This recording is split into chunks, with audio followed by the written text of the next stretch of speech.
50 करोड़ की, आपने सुना होगा, मैं नहीं बोलना चाहता, कांग्रेस की विधवा सूर्पनखा, ये किसके वक्तव्य और किसके मुख से आपने सुना था? ये लेवल होता है, ये डिग्निटी होती है, और ये सीखनी चाहिए नरेंद्र मोदी को। अमित शाह पब्लिक डोमेन में सत्य होता जाएगा। देखे कैसे आशीर्वाद तिरंगा देके गया, ये आशीर्वाद था कि लोकतंत्र को जीवित रखो। गृह मंत्री आप झूठ थोड़ी बोल रहे हो। झूठ? अरे 15 लाख जुमला है, ये किसी ने बोला था? झूठ बोलना तो इनकी फैक्ट्री में सिखाया जाता है। वो जो आरएसएस की फैक्ट्री है नागपुर में, उसमें यही चीज सिखाया जाता है। झूठ बोलो, सदैव बोलो, लगातार बोलो। जो व्यक्ति, जिसकी दादी गोलियों से भून दी जाती है, जिसके पिताजी बम से उड़ा दिए जाते हैं, इस देश की आजादी को जिसने लड़ने का काम किया हो, कांग्रेसियों ने। आपने एक किसी संघ के लोगों का नाम सुना है? उन्होंने अपने प्राणों की आहुति दी है। इस देश के लोकतंत्र को जीवित रखने के लिए स्वर्गीय इंदिरा जी ने अपने प्राणों की आहुति दी, राजू जी ने अपने प्राणों की आहुति दी। उनके परिवार के लोगों को आप किस नाम से बुलाते हैं संसद में? आपको याद होगा, देश के प्रधानमंत्री हैं, हमारे भी प्रधानमंत्री भैया। प्रधानमंत्री को सुनिए ना, प्रधानमंत्री को यह भाषा शोभित करती है क्या? 50 करोड़ की, आपने सुना होगा, मैं नहीं बोलना चाहता, कांग्रेस की विधवा सूर्पनखा, ये किसके वक्तव्य और किसके मुख से आपने सुना था? ये शोभा देता है लोकतंत्र में? गांधी परिवार का एक सदस्य बताइए, गांधी परिवार का एक सदस्य जिन्होंने कभी नरेंद्र मोदी के परिवार में या उसके परिवार के सदस्यों के बारे में एक भी व्यक्तिगत टिप्पणी की हो। ये लेवल होता है, ये डिग्निटी होती है, और ये सीखनी चाहिए नरेंद्र मोदी को, अमित शाह को, कांग्रेस से। इसको ओबीसी से जोड़ के देख रही है, कह रहे ओबीसी का अपमान किया। भैया सुनिए ना, ये तो आपको भी पता है कि आप मुझसे जनतंत्र और लोकतंत्र के मुद्दों पर सवाल पूछ रहे हैं, और मैं बोल दूं, आप तो मीडिया और कांग्रेस का अपमान कर रहे हैं। ये कहीं अपमान हुआ? ललित मोदी पैसा लेके भाग गए इस देश का, नीरव मोदी पैसा लेके भाग गए, मेहुल चोकसी पैसा लेके भाग गए। राहुल जी ने क्या बोला अपने वक्तव्य में कि जितने मोदी इस देश से भाग रहे हैं, जितने मोदी भगोड़े हैं, वो मोदी सरनेम के ही क्यों हैं? यही तो उनका प्रश्न था भैया। और इनका लगाव और जुड़ाव मोदी से ही क्यों है? ये रिश्ता क्या कहलाता है? इसी की तो मांग ज्वाइंट पार्लियामेंट्री कमेटी बनवा के वो करवाना चाह रहे थे। अडानी, एसबीआई को किसने लूटा? एलआईसी को किसने लूटा? पंजाब नेशनल बैंक को किसने लूटा? कहाँ है भगोड़े भैया? आए 8 साल में इस देश में। क्या करने वाले हैं आप लोग? क्योंकि इस तरीके के प्रदर्शन से तो वो कानूनी प्रक्रिया है, वो तो नहीं होगा। भैया सुनिए ना, मैंने आपको बोला ना कि आप अगर संसद में नहीं बोलने देंगे, संसद में आपने देखा राहुल जी या कोई भी सांसद जब भी लोकतंत्र के मुद्दों पर अपनी बातें रखने का काम करते, जब भी इनके भ्रष्टाचार को उजागर करने का काम करते, ये लोकतंत्र में उनकी आवाज को म्यूट कर देते हैं। इस देश के लोकतंत्र में लोगों ने देखा कि किस तरीके से लाइव प्रसारण, लाइव टेलीकास्ट क्या किया जाता है आपकी नजर में? बंद किया जाता है कि नहीं किया जाता है? किसी मीडिया ने आज तक ऑन एयर प्रधानमंत्री जी से यह सवाल पूछा कि नोटबंदी का सारा पैसा आपने जमा करवा दिया बैंकों में, वो बैंकों से पैसा लेके भाग गए, उनके ऊपर एफआईआर हुई, उनके ऊपर ज्वाइंट पार्लियामेंट्री कमेटी बैठी।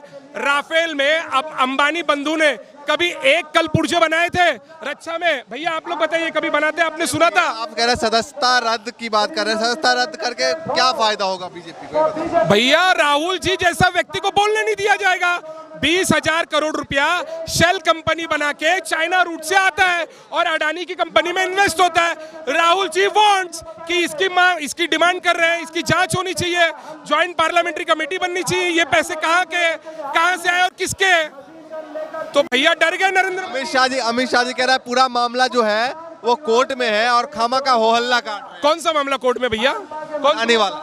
आपने कौन से कोर्ट में सुना भैया ये मामला? अमित शाह जी बोल रहे हैं, आज तक के मंच पे अमित शाह बोल रहे हैं। कहाँ आपको एफआईआर अडानी के? अमित शाह बोल रहे, भाई गृह मंत्री है, आप झूठ थोड़ी बोल रहे होंगे। झूठ? अरे 15 लाख जुमला है, ये किसी ने बोला था? झूठ बोलना तो इनकी फैक्ट्री में सिखाया जाता है। वो जो आरएसएस की फैक्ट्री है नागपुर में, उसमें यही चीज सिखाया जाता है। झूठ बोलो, सदैव बोलो, लगातार बोलो। ये झूठ पब्लिक डोमेन में सत्य होता जाएगा। देखिए कैसे आशीर्वाद तिरंगा देके गया।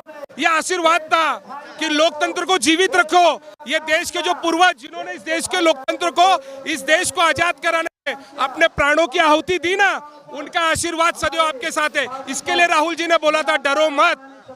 किसी कांग्रेस कार्यकर्ता को डरने की जरूरत नहीं है। कोर्ट का फैसला, सुप्रीम कोर्ट का फैसला अगर राहुल गांधी के पक्ष में आता है तो बहुत बढ़िया बात आप लोगों के लिए। अगर खिलाफ आता है फिर आप लोग क्या करेंगे? भैया ये सड़क है ना, सड़क पे लोगों के मुद्दे उठाएंगे, सड़क पे जनहित के मुद्दे उठाएंगे। महंगाई के विरोध में कौन अपनी बातें रख रहा है? मुझे बताइए आप, महंगाई के विरोध में किसने अपनी बातें रखी? राहुल जी ने रखी। इस देश से भ्रष्टाचार को मिटाने के लिए किसने अपनी बातें रखी? राहुल जी ने रखी। बेरोजगारों को रोजगार दिलाने के लिए किसने अपनी बातें रखी? राहुल जी ने रखी। तो उनको सॉफ्ट टारगेट था कि राहुल जी पार्लियामेंट में रहेंगे, लोगों की बातें उठाते रहेंगे, सबसे पहले राहुल जी को डिस्क्वालीफाई करो। ये राहुल जी को डिस्क्वालीफाई नहीं किया गया है, देश की क्या समझाएंगे? आप कह रहे हैं सड़क के संसद से, देश की संसद से विरोधी पक्ष के लोगों की आवाज को डिस्क्वालीफाई करने का काम किया गया है। और 2024 में इस देश में आम लोकसभा चुनाव होंगे, ये भी एक बहुत बड़ा प्रश्न चिन्ह। क्या समझाएंगे आप जनता के पास जाकर? क्या मैसेज लेकर जाएंगे? जनता को यही मैसेज देंगे कि आप सच्चाई को सुनिए, सच्चाई को जानिए। महंगाई के विरोध में, भ्रष्टाचार के विरोध में, बढ़ती हुई बेरोजगारी के विरोध में आपको कांग्रेस को लाना है। आपको राहुल जी के विचारों को पहचानना है। ये राहुल जी की व्यक्तिगत लड़ाई नहीं है।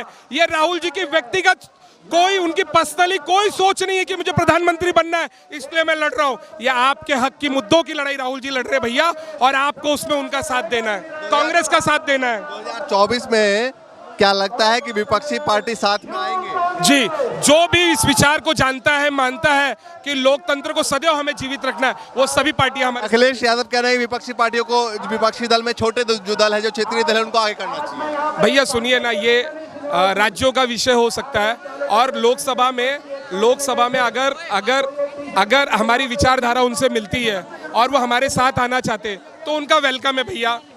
और कांग्रेस का शीर्ष नेतृत्व ये निर्णय लेने में हमेशा ये रहा है कि हमें हमारे समान विचारधारा वाले लोग अगर हम हमारे साथ जुड़ना चाहते तो उनका स्वागत है भैया, उनका स्वागत है भैया। समान विचारधारा वाले लोग इस लोकतंत्र को जीवित रखने में हमारे साथ जुड़ना चाहते हैं तो उनका स्वागत। ममता बनर्जी, अरविंद केजरीवाल एक तरफ जो है ये जो फैसला सुनाया गया उसका विरोध कर रहे हैं कि भाई इस तरीके का फैसला कोर्ट ने सुनाया, जल्दबाजी की। लेकिन दूसरी तरफ वो जब विपक्षी एकता की बात आती है तो साइड हो जाते हैं। भैया सुनिए ना, सबके व्यक्तिगत अपने निर्णय होते हैं, उस निर्णय में मुझे कुछ नहीं बोलना है। मुझे इतना ही बोलना है कि अगर आप देश में लोकतंत्र को जीवित रखने में आप हमारे साथ आना चाह रहे हैं तो आपके सभी वक्तव्यों का, आपके कदमों का हम स्वागत करते हैं। भैया देखिए, तमाम कार्यकर्ता जो है वो मौजूद है जंतर मंतर पे। इस वक्त जरा तस्वीर दिखाइए। और अब जंतर मंतर से लेकर संसद भवन तक जाने की तैयारी है। तमाम कार्यकर्ता, सामने बैरिकेडिंग है हालांकि दिल्ली पुलिस की, लेकिन यूथ कांग्रेस की तरफ से कहा गया है कि उस बैरिकेडिंग को तोड़ते हुए हम लोग आगे निकलेंगे। जो भी तस्वीर होगा लगातार आपको अपडेट देते रहेंगे। फिलहाल के लिए नमस्कार।